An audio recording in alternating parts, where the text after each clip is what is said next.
बहुत ही अजीब और रहस्यमयी जेल को दिखाया जाता है, जहाँ पर बहुत ही स्वादिष्ट और शानदार खाना बन रहा होता है। इसे देखकर ऐसा लगता है जैसे जेल में आज कोई बड़ी पार्टी होने वाली है, लेकिन असल में इस जेल में हर रोज बिल्कुल इसी तरह का वीआईपी खाना बनता है। इस जेल में लगभग 100 फ्लोर्स होते हैं और हर एक फ्लोर पर कैदियों को उनके जुर्म और आदतों के हिसाब से रखा जाता है। अब यहाँ हर फ्लोर के बीच में एक प्लेटफॉर्म होता है जिसके ऊपर सभी स्वादिष्ट खाने को परोसा जाता है, और सबसे पहले इस प्लेटफॉर्म को सबसे टॉप फ्लोर में जो कैदी होते हैं उनकी सेल के अंदर भेजा जाता है। उनके पास इस खाने को खाने के लिए सिर्फ 2 मिनट का टाइम है। उसके बाद ये प्लेटफॉर्म अपने आप नीचे वाले कैदियों की सेल में शिफ्ट हो जाएगा। इसी तरह से धीरे धीरे यह प्लेटफॉर्म नीचे जाता रहता है। सबसे ऊपर वाले जो कैदी होते हैं वो एकदम अच्छा और फ्रेश खाना खाते हैं, पर जैसे जैसे प्लेटफॉर्म नीचे जाता है खाना झूठा, गंदा होना और खत्म होना शुरू हो जाता है। इसीलिए जो कैदी सबसे नीचे रहते हैं कभी कभी उन्हें खाने का एक निवाला भी नहीं मिलता और वे बुरी तरह भूखे रह जाते हैं। इसी बिल्डिंग के 48वें फ्लोर पर हमें 2 कैदियों को दिखाया जाता है।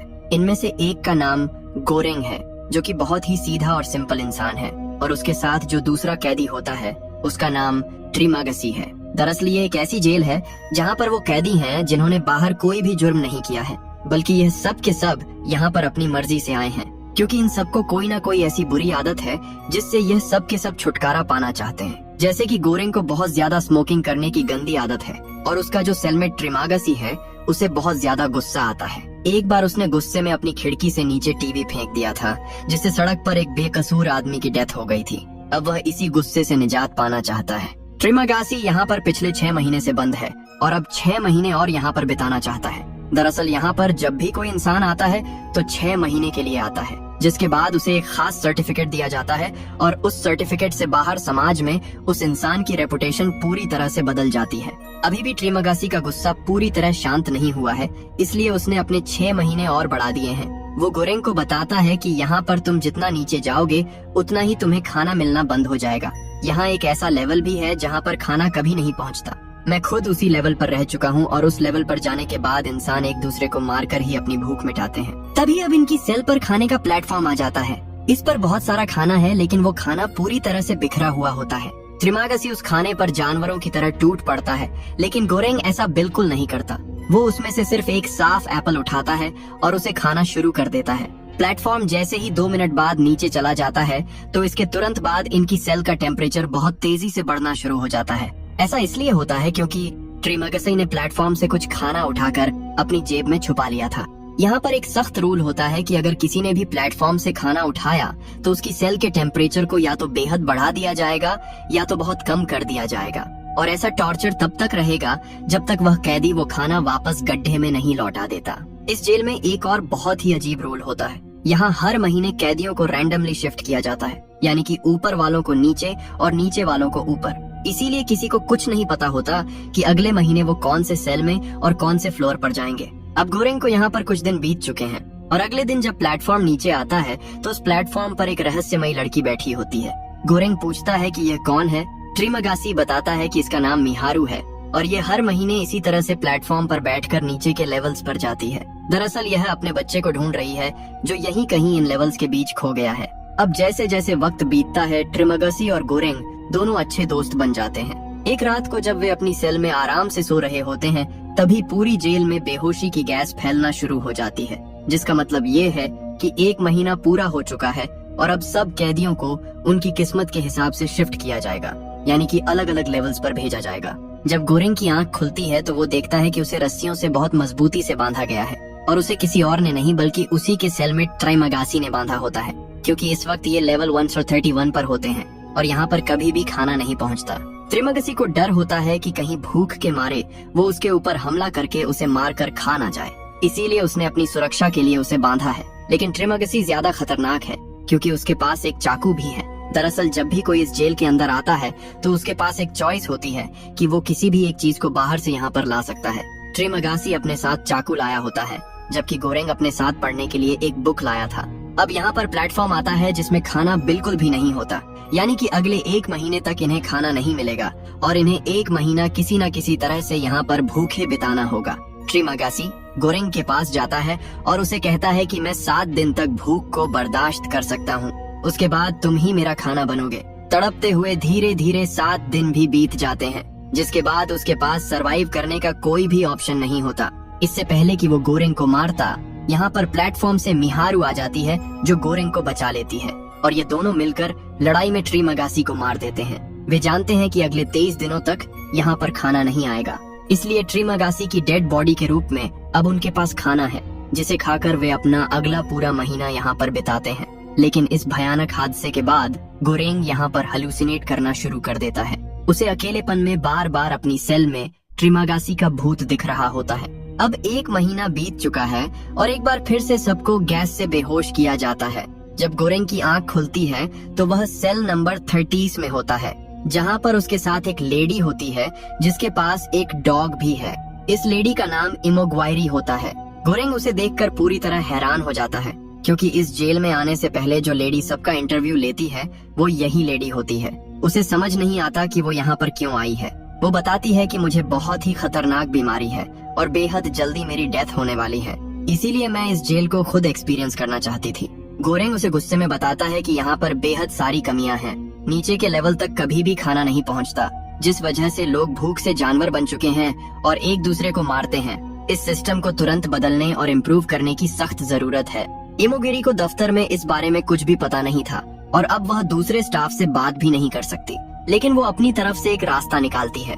जब भी उनके पास प्लेटफॉर्म आता है तो वह उसमें बहुत सारा खाना सुरक्षित छोड़ देती है और नीचे वालों को भी ऐसा ही करने के लिए कहती है। लेकिन उसकी बात कोई नहीं मानता, क्योंकि उनसे नीचे जो लोग होते हैं उन्होंने बहुत वक्त तक बिना खाने के अपना समय बिताया था।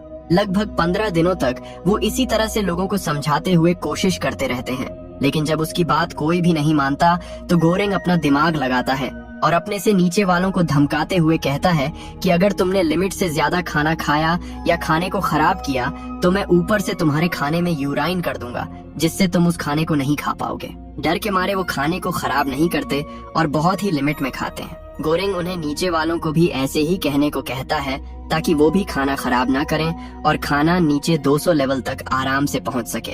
दरअसल इमोग्वेरी के मुताबिक इसमें 200 लेवल्स हैं, लेकिन गोरेंग अपने ऊपर वालों को ऐसा करने पर मजबूर नहीं कर सकता, क्योंकि उनसे अपनी बात मनवाने के लिए उसके पास कोई भी रास्ता नहीं होता। अगले दिन जब खाने का प्लेटफॉर्म आता है तो एक बार फिर से उसके ऊपर मिहारू होती है, जिसकी हालत बहुत ज्यादा खराब है। गोरेंग उसे उतार कर उसकी मदद करता है और उसकी सेवा करता है, लेकिन इसी बीच यहाँ पर इमोग्वेरी का जो डॉग होता है वो प्लेटफॉर्म में से चुपके से कुछ खाना उठा लेता है, जिसके बाद इनकी सेल का टेम्परेचर बहुत तेजी से डाउन होना शुरू हो जाता है और बर्फ जैसी ठंड पड़ने लगती है। पर तभी गोरेंग फुर्ती से उस खाने को वापस प्लेटफॉर्म में फेंक देता है, जिससे सब कुछ नॉर्मल हो जाता है। गोरेंग इमोग्वेरी को बताता है कि मिहारू यहाँ पर हर महीने अपने बच्चे को ढूंढने के लिए इसी तरह ऊपर से नीचे आती है, लेकिन अब तक उसे उसका बच्चा नहीं मिला। ये सुनकर इमोग्वेरी हैरान हो जाती है। वो कहती है कि मैंने खुद इसका इंटरव्यू लिया था। ये बाहर एक मशहूर एक्ट्रेस है और ये यहाँ पर बिल्कुल अकेली आई थी। इसका कोई भी बच्चा नहीं है, ये सिर्फ इसके दिमाग की इमेजिनेशन है। रात को ये सब सो जाते हैं और अगली सुबह जब उठते हैं तो देखते हैं कि वहाँ पर मिहारू नहीं है। साथ ही जाने से पहले उसने इमोग्वेरी के डॉग को मार दिया होता है, जिससे इमोग्वेरी को बेहद दुख होता है, क्योंकि वो अपने डॉग से अपनी जान से ज्यादा प्यार करती है और अब वह पूरी तरह से टूट चुकी है। दरअसल इमोग्वेरी को नहीं पता था कि इस जेल के अंदर हालात इतने खराब हैं, जहाँ लोगों को खाना नहीं मिलता और लोग एक दूसरे की जान के दुश्मन बन चुके हैं। अब इन दोनों को यहाँ पर 1 महीना बीत जाता है।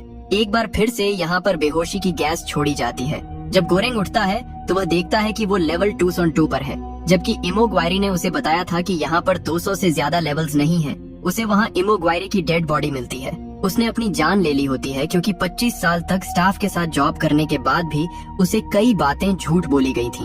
वो बीमारी से जूझ रही थी। उसने अपने सबसे प्यारे डॉग को भी खो दिया और वह यह भी अच्छी तरह जानती थी कि यहाँ तक खाना कभी नहीं पहुँचेगा।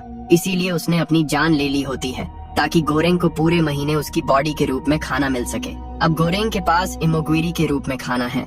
फिर वो तड़पते हुए 1 महीना और यहाँ पर निकालता है। अगली बार जब उसकी आंखें खुलती हैं तो उसकी किस्मत चमकती है और वह टॉप के यानी कि लेवल 6 पर होता है, जहाँ पर उसकी सेल में एक ब्लैक आदमी होता है जिसका नाम बहराट है। यहाँ से वह निकलना चाहता है। उसके पास एक मजबूत रस्सी है और वह रस्सी से ऊपर जाने की कोशिश करता है, यानी कि लेवल 5 पर, लेकिन ऊपर वाले क्रूर कैदी उसे ऊपर नहीं आने देते और उसे गिरा देते हैं। इसके चलते भारत की जान भी जाने वाली होती है, लेकिन ऐन वक्त पर गोरेंग छलांग लगाकर उसे बचा लेता है। गोरेंग उससे कहता है कि मैंने काउंट किया है, यहाँ पर 200 से भी ज्यादा लेवल्स हैं। अगर हम दोनों हर एक लेवल में जाकर सबको खुद से खाना बांटें तो सबको खाना मिल सकता है और कोई भूखा नहीं मरेगा। और जब एक बार प्लेटफॉर्म पूरी तरह से नीचे पहुंच जाता है तो बहुत ही तेजी से वापस ऊपर आता है। हम उसी प्लेटफॉर्म के ऊपर बैठकर यहाँ से बाहर निकल सकते हैं। अगले दिन जब प्लेटफॉर्म आता है तो ये बड़ी बड़ी रॉड्स लेकर प्लेटफॉर्म के ऊपर चढ़ जाते हैं। पहले 50 फ्लोर्स तक ये किसी को भी खाना नहीं देते, क्योंकि 50 फ्लोर्स तक एक दिन पहले सबने अच्छा खाना खाया है। 25 फ्लोर्स के बाद ये बहुत हिसाब से खाना बांटना शुरू करते हैं और धीरे धीरे नीचे जाना शुरू करते हैं, जहाँ पर ये देखते हैं कि कुछ आदमी मिहारू को मार रहे हैं। ये उसे बचाने की कोशिश करते हैं लेकिन बचा नहीं पाते और इसी दौरान ये दोनों भी लड़ाई में बुरी तरह से जख्मी हो जाते हैं। एक बार फिर से ये प्लेटफॉर्म पर आते हैं और अब प्लेटफॉर्म और नीचे है, जहाँ पर इन्हें एक बहुत ही समझदार इंसान वाइज मैन मिलता है, जो इन्हें कहता है कि तुम्हें एक डिश को बिल्कुल सुरक्षित रखना होगा जिसे तुम प्लेटफॉर्म के साथ ऊपर वापस अथॉरिटी के पास भेज सको। जब उन्हें वो डिश मिलेगी तो उन्हें समझ में आ जाएगा कि नीचे जितने भी लोग रहते हैं उनके अंदर एकता है और अब उन्होंने इस माहौल में जीना सीख लिया है। ये उनके लिए एक तरह का मैसेज होगा। ये उसकी बात मान लेते हैं और एक डिश पना कोटा बचाकर धीरे धीरे नीचे जाना शुरू करते हैं। हालांकि गोरेंग को लगा था कि यहाँ पर 250 लेवल्स होंगे, लेकिन प्लेटफॉर्म 250 लेवल्स के बाद भी नहीं रुकता। यहाँ पर कोई भी इंसान नहीं होता, क्योंकि इतने नीचे कभी भी कोई इंसान नहीं आया और आया भी होगा तो कभी बच नहीं सका। प्लेटफॉर्म इसके बाद सीधे 333 लेवल्स पर आकर रुक जाता है। ये दोनों प्लेटफॉर्म से उतर जाते हैं। उन्हें लगता है कि यह आखिरी फ्लोर है, लेकिन एक बार फिर से प्लेटफॉर्म नीचे अंधेरे में चला जाता है, जिसका मतलब ये है कि ये दोनों इस लेवल पर हमेशा के लिए फंस चुके हैं। फिर ये देखते हैं कि यहाँ बेड के पास नीचे एक बच्ची छुपी हुई है। इन्हें लगता है कि ये मिहारू की बेटी है और ये इतने नीचे भी पूरी तरह से सुरक्षित है। इनके पास जो खाना होता है जो इन्होंने प्लेटफॉर्म के साथ ऊपर मैसेज के तौर पर भेजने के लिए बचा कर रखा था, ये उसे उसी भूखी बच्ची को खिला देते हैं। हालांकि रूल्स के मुताबिक यहाँ का टेम्परेचर बढ़ना या घटना चाहिए था, लेकिन यहाँ पर टेम्परेचर बिल्कुल सामान्य रहता है। इसका मतलब ये है कि इस लेवल पर जेल के कोई भी रूल्स अप्लाई नहीं होते। अभी दोनों बहुत जख्मी हैं, इसीलिए बेहोश हो जाते हैं। बेहोशी के आलम में गोरेंग को एक सपना आता है, जिसमें उसका पुराना साथी त्रिमागासी कहता है कि यह खाना कोई मैसेज नहीं है, बल्कि यह बच्ची खुद एक मैसेज है, इसे ऊपर भेजना होगा। जब उसे होश आता है तो देखता है कि ज्यादा खून बहने से उसका दोस्त बहारात मारा जा चुका है। अगले दिन एक बार फिर से प्लेटफॉर्म नीचे आता है और अब गोरेंग बच्ची को लेकर प्लेटफॉर्म पर बैठ जाता है। प्लेटफॉर्म और भी नीचे जाता है और पहुंच जाता है 0 लेवल पर। ये लेवल इस पूरी बिल्डिंग का बिल्कुल अंत है, इससे नीचे कोई नहीं जा सकता। यहाँ से प्लेटफॉर्म एक बार फिर से बिजली की रफ्तार से कुछ देर में ऊपर चला जाएगा। तभी गोरेंग को एक बार फिर से हलुसिनेट होता है और वह अपने सबसे पहले साथी ट्रिमागासी को देखता है। ट्रिमागासी गोरेंग से कहता है कि मैसेज को किसी भी गाइड की जरूरत नहीं है, इस मैसेज को अकेले ही जाना होगा, तुम्हारा सफर यहीं तक था। जिसके बाद गोरेंग उस प्लेटफॉर्म से उतर जाता है और कुछ ही देर बाद प्लेटफॉर्म बच्ची को लेकर बिजली की रफ्तार से ऊपर की तरफ वापस चला जाता है। इस बच्ची के ऊपर पहुंचने का सीधा मतलब ये होगा कि नीचे जितने भी लोग रहते हैं उन्होंने वहाँ पर इंसानियत से जीना सीख लिया है। उनके अंदर यूनिटी आ चुकी है और अब वह एक दूसरे को नहीं मारेंगे, बल्कि यहाँ पर अपने 6 महीने पूरे करने के बाद वापस यहाँ से एक बेहतर इंसान बनकर बाहर निकलेंगे। जिस तरह से यहाँ पर लोगों को हर महीने एक लेवल से दूसरे लेवल पर गैस से भेजा जाता है, उससे हमें समझ में आ जाता है कि आज तक शायद यहाँ से कोई भी जिंदा बाहर ना निकला हो। लेकिन उस बच्ची के बाहर निकलने का मतलब ये होगा कि यहाँ के लोगों ने अब एकता सीख ली है, एक दूसरे का साथ देना सीख लिया है। साथ ही गोरेंग जब नीचे अपने साथी के साथ खाना बांट रहा था तो वह सबको यह भी संदेश दे रहा था कि हमें मिलजुल कर रहना होगा, एक दूसरे के बारे में सोचना होगा और शायद आज के बाद इस बिल्डिंग के अंदर लोग कभी भी एक दूसरे को ना मारें और कभी भूख से ना मरें। दरअसल पूरी की पूरी कहानी हमारी मॉडर्न सोसाइटी को दर्शाती है, जहाँ पर जो लोग पावरफुल होते हैं, जो ऊपर रहते हैं, वह कभी भी नीचे वालों के बारे में नहीं सोचते।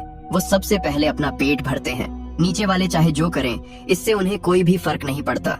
लेकिन समाज में कुछ ऐसे लोग भी हैं जो इंसाफ के लिए, सच्चाई के लिए लड़ना चाहते हैं, जैसे गोरेंग। हालांकि उसने अपनी मजबूरी में सर्वाइवल के लिए कुछ गलत काम किए, लेकिन वो उसकी मजबूरी थी। इस फिल्म ने वाकई हमें यह सोचने पर मजबूर कर दिया है कि जब इंसान के पास पावर और सुविधा दोनों होती हैं, तो क्या वो अपने से नीचे वालों की मदद करता है या सिर्फ अपना पेट भरता है। इंसानियत और भूख के बीच की यह खतरनाक जंग हमें जिंदगी का एक बहुत बड़ा सबक सिखाती है।